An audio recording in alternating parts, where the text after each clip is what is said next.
আজকে সকালটা অনেক সুন্দর, খুবই স্নিগ্ধ একটা সকাল আজকে। এবং খাবারের জন্য কেমন করছে।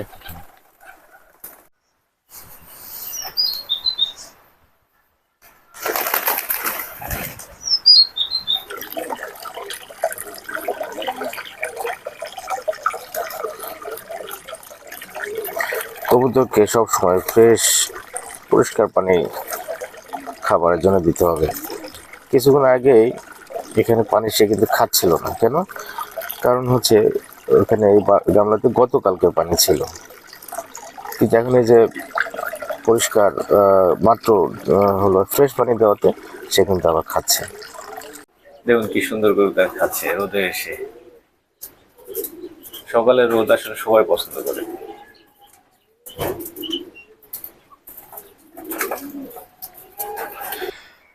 ছাদে অথবা উঁচু জায়গায় লাউ গাছ অথবা অন্যান্য গাছ রোপণ করলে সমস্যা হয় যে পরাগায়নের সমস্যা হয়, কারণ এত উপরে তো মৌমাছি সহ বিভিন্ন ধরনের মাছি যারা পরাগায়নে সাহায্য করে তারা তো আসতে পারে না, এজন্যে পরাগায়ন হয় না।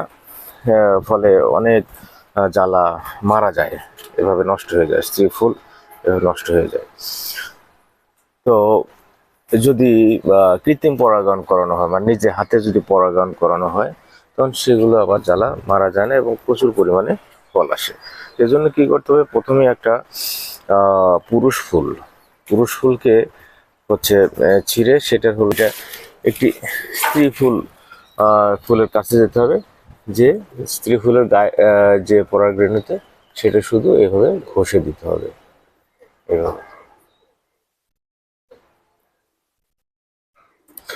এভাবে ঘষে দিলে সেটা পরাগায়ন হয়ে যাবে এবং সেটা হলো এই জ্বালাটা বেঁচে যাবে এবং পরবর্তীতে সে বড় লাউয়ে পরিণত হবে। দেখুন, আমি এভাবে হাতে পরাগায়ন করার কারণে আমার কত লাউয়ের জ্বালা এসেছে দেখেন, এবং সবগুলাই ইনশাল্লাহ টিকে যাবে। এগুলো সবগুলোই পরাগায়ন হয়ে গেছে। দেখুন কতগুলো হয়েছে, মাশাআল্লাহ।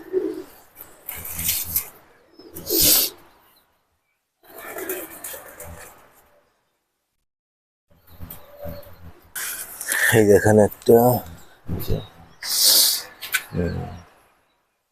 সকালের স্নিগ্ধ রোদে কেমন কত সুন্দর লাগছে জায়গাগুলো দেখতে গুলো।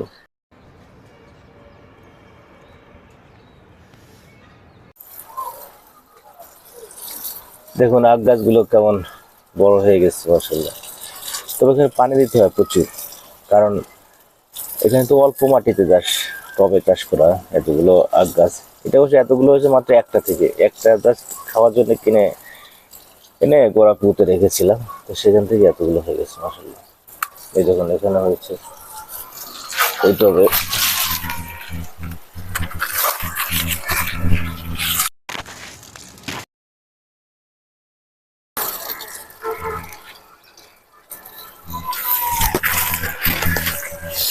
এখানে কচু শাক এবং কলমি শাক লাগিয়েছি।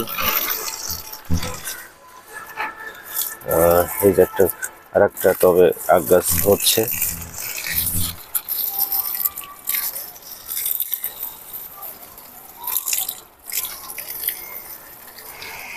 দেখুন আমার লাউ গাছের গোড়াটা কত মোটা হয়ে গেছে, মাশাআল্লাহ। এবং এই যে লাউ গাছের গোড়া দেখুন, এখানে আমাদের যে কবুতর এবং হাঁসের যে বিষ্ঠাগুলো হয় সেখান থেকে সার তৈরি করে সেগুলো আমরা সাধারণত আমাদের গাছগুলোতে দিয়ে থাকি। আমাদের বাগানটাকে এইভাবে নেটের ভিতরে ঢেকে ফেলার একটা উদ্দেশ্য আছে। সাধারণত বাগান তো বাইরে থাকে, কিন্তু আমাদের এই বাগানের গাছগুলো সাধারণত এই নেটের ভেতরে কেন? এটা হলো আমাদের যে কবুতরগুলো তারা হলো যে গাছের যে কচি পাতাগুলো এগুলো খেয়ে ফেলে।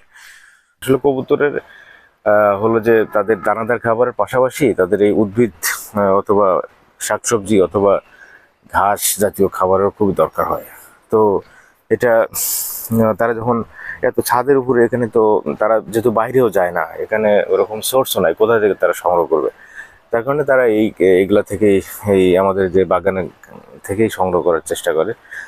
তো আমাদের তো সুন্দর সুন্দর গাছগুলো এগুলো নষ্ট করে ফেলে, তখন আমরা এভাবে নেট দিয়ে চারদিকে ঘিরে দিয়েছি এবং তাদেরকে ও এক্সট্রা করে এখন সরবরাহ করে থাকি। সাধারণত আহ, হচ্ছে যে আমাদের যে বাজার থেকে যে সবজিগুলো কেনা হয় সেগুলোর যে উচ্ছিষ্ট সেগুলো সাধারণত দিই। অনেক সময় মাঝে মাঝে কপি টপি এগুলো দেওয়া হয়, এভাবে তাদের চাহিদা পূরণ হচ্ছে।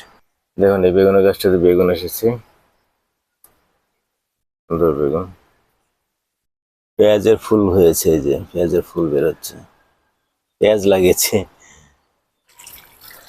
দেখুন পুঁই শাক, পুঁই শাকের গোড়াটা কত মোটা হয়েছে, এই যেভাবে উঠে তারা একদম জাংলাতে উঠে গেছে পুঁই শাক। টমেটোর গাছগুলো অনেক বড় বড় হয়ে গেছে এবং অনেক গাছ মোটা হয়েছে এবং বড় হয়েছে, কিন্তু সেই অনুপাতে টমেটো ধরছে না। আসলে আমাদের এখানে যেহেতু অর্গানিক সার প্রচুর পরিমাণে দেওয়া হয়,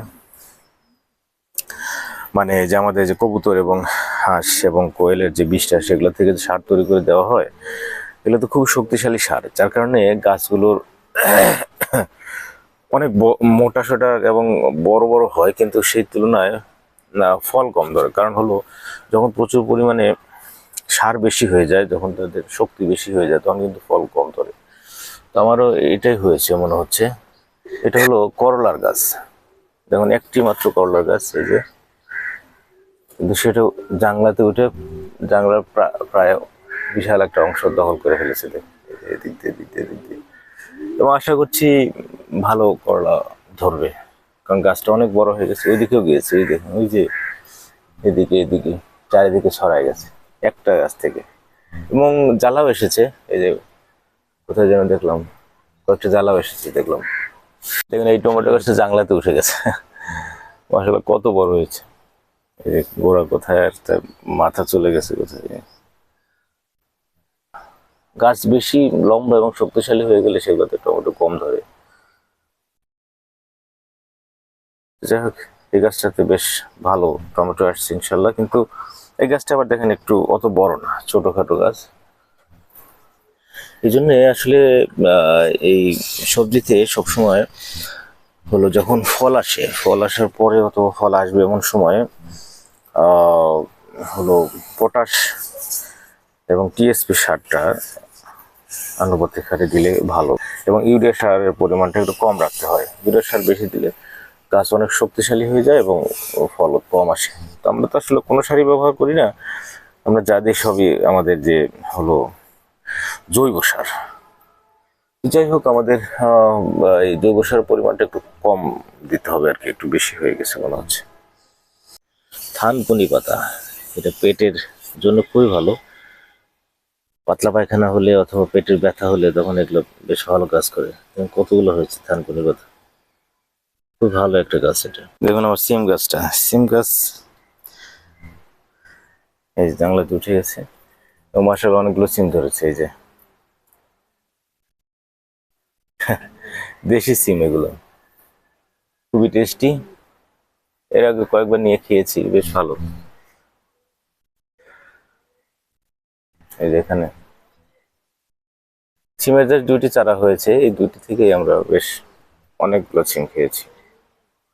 কবুতর বাগানের ভিতরে এসেছে দেখুন, মাঝে মাঝে তারা আসে, দরজা খোলা পেলেই চলে আসে, এসে এখান থেকে তারা বিভিন্ন ধরনের, তাদের একটা ডিফিসিয়েন্সি থাকে ফসফরাস এবং মাটি থেকে যেটা সংগ্রহ করে, মাটি এবং ইটের গুঁড়ো গ্রিট এগুলো থেকে।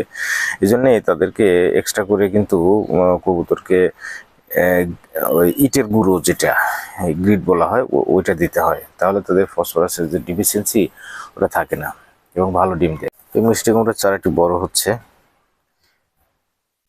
আমি তো মনে করছিলাম এটা হবেই না, একদম দুর্বল হয়েছিল, এখন দেখতেছি মাশাল্লাহ এটা তো বড়ই হয়ে গেছে এবং হবে ইনশাল্লাহ। এখানে অর্গানিক সার দেওয়া হয় তো, যার কারণে আসলে মাশাল্লাহ যা এই লাগানো হোক সেটাই হয়। এই যাবৎ যা যা লাগিয়েছি সবই আসলে ভালো ফলন হয়েছে। বেগুনের ফুল কত সুন্দর, মাশাল্লাহ।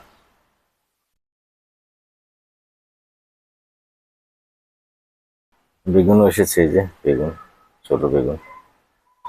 সকালে এসে এই বাগানের ভিতরে বসে থাকতে আমার খুবই ভালো লাগে, একটু স্নিগ্ধ লাগে। সকালের যে ফ্রেশ হলো বাতাস আর স্নিগ্ধ রোদের আলো সব মিলে এমন একটা স্বর্গীয় পরিবেশ সৃষ্টি করে।